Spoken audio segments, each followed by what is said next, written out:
दरम्यान इन्फ्रामॅन कोण यावरून सत्ताधाऱ्यांमध्ये रस्सीखेच सुरू आहे असं वक्तव्य आदित्य ठाकरे यांनी केले। राज्यात एकतरी सुजलाम सुफलाम जिल्हा दाखवावा, मुंबईत स्लॅब पडून मृत्यू झाला, जीवाची किंमत किती? 5 लाख असा सवाल यावेळी आदित्य ठाकरे यांनी उपस्थित केला। मुलुंडमध्ये दुर्घटना पण कुठेही कारवाई नाही असं देखील यावेळी महत्त्वाचं विधान आदित्य ठाकरे यांनी केलं।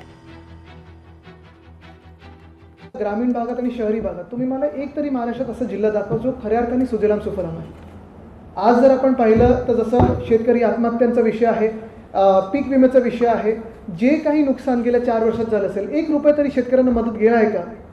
पण सगळं काही नुसतं रेटून न्यायचं, हाऊसमध्ये खोटी आश्वासनं द्यायची।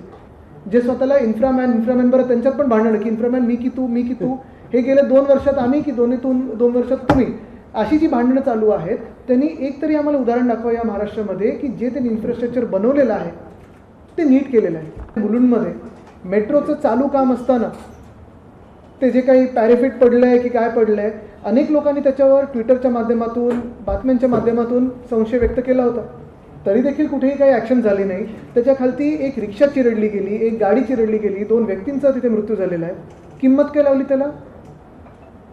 5 लाख। म्हणजे ही आपल्या आता जीवनाची किंमत आपल्या राज्यामध्ये झालेली आहे। हे मला वाटतं सर्वात मोठं दुर्दैव आहे। लोकशाही मराठी ऐका, पहा, जागरूक रहा।